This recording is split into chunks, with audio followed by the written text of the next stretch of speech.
Hey everybody, welcome back. We're going to do the final little video here with the timegrapher.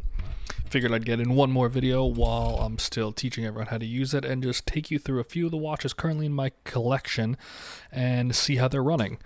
And maybe these results will be shocking. I'm sure some of these are going to be really bad, prefacing up front, because they haven't been serviced in 10 years plus, but some may be great. So obviously starting in with the lift angle, I'm going to start with the NH35s. First, those need to be at a 53 degree lift angle. So that's how we're going to start. The first one we'll do, also I'm going to test them all in this straight up position here. Important to make sure that they're fully wound. That can definitely affect the amplitude and beat error. Not so much the rate, but amplitude underwound will be weaker. So up first is the San Martin Ghost. Let's see how it does. Sorry, took a while to get that in there. Okay. Not great to start. Hopefully that rate comes down a tiny bit, but that amplitude is great. That beat error is great. Yeah, there we go. Rate of about 13 seconds positive per day.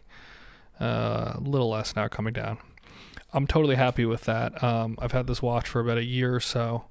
That rate can be very easily fixed, opening it up and kind of regulating it, but the amplitude is incredible. The beat error is totally acceptable. So right off the bat, this NH35 it's really good. So moving on next, we're going to do my Seiko SKX. It's been a while. I've had this watch for probably 15 years. Maybe a little less than that, but it's definitely getting up there. Actually, no. This is not it has the same lift angle, but that is not a NH35. So next we're going to do the Invicta, the dive watch. And let's see how this guy runs.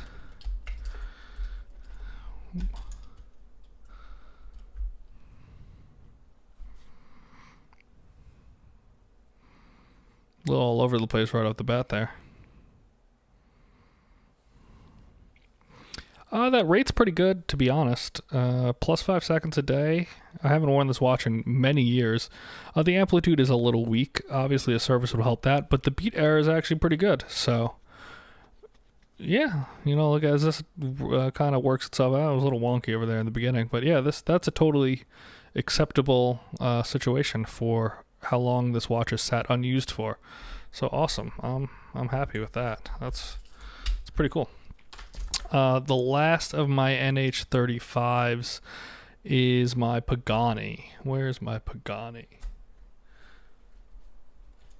Here we go. The Pagani is the date just. I'm curious because this one, I remember I stopped wearing it because I thought it was running a little wonky. So let's see how it actually is doing.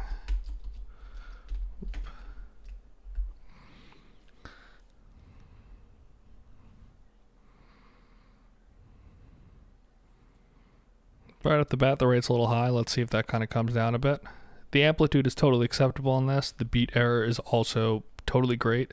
Yeah, it's about 14-15 seconds quick per day. Back to 17, yeah. That's about where I noticed it at. It's kind of why I stopped wearing it, because it was just getting to be a little annoying. But beat error 0 is great, and that amplitude is great. So these NH35 movements they're pretty rock solid. All you have to do is regulate it. Now that I especially know how to do that, that'll be a piece of cake. So now we'll do the SKX. This is their own Seiko movement. It's the the 7S26. This watch I know does not run great.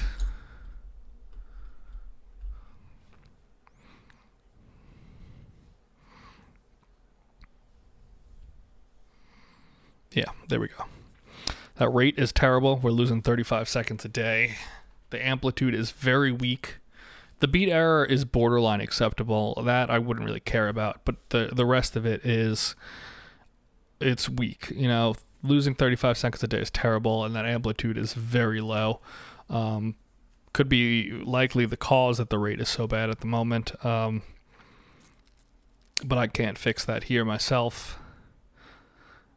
yeah, that's pretty bad. That's how I remember it. So that's why I stopped wearing my SKX. So definitely need to get that serviced. Next up, we're going to do the Catizen. Let's see how the Catizen is. This is a Miyota movement. So this, I got to change the beat error down to 49. 49. Miyota movement. I'm not sure the exact movement number off the top of my head at the moment, but this is a Miyota movement, lift angle of 49.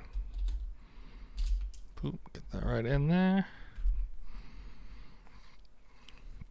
This guy I think runs pretty well overall. Okay, let's find out. Yeah, that line's looking pretty good right now. Beat error is great. Amplitude is fantastic. Rate plus 5 seconds a day. I can't complain about that. I've had this watch over a year too, and it's kind of sat unused. But this guy's good to go. It's ready to be put on and worn. You know, there's nothing about that I would change. That is for a movement that's up there with NH35s. They're incredibly accurate, incredibly well running. That's great. Wouldn't change that for the world. And last up is going to be my Rolex, my Explorer. This thing I know is a little bit rough. First off, got to change the angle to 52 for the 3132 movement that's in this.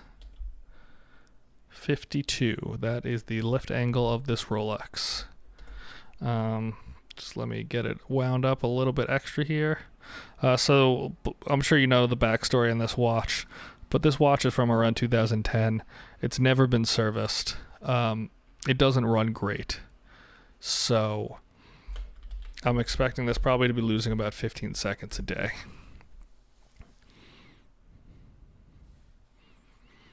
That's definitely misleading. Let that catch up. Yeah, there we go. Amplitude is weak. Could definitely be fixed. The beat error is okay. It's not great. Yep, that's not bad. 10 seconds a day. It's definitely not Rolex cost standard. It's a little bit lower. Let's just for fun, I want to try this in a different position. See if it's a little different. Yeah, they were losing about 20 seconds a day. 24. Amplitude's a little weak. The beat error is spot on. This movement, it's perfect beat error wise. So yeah, this just needs a regulation, which is what I expected. Yeah,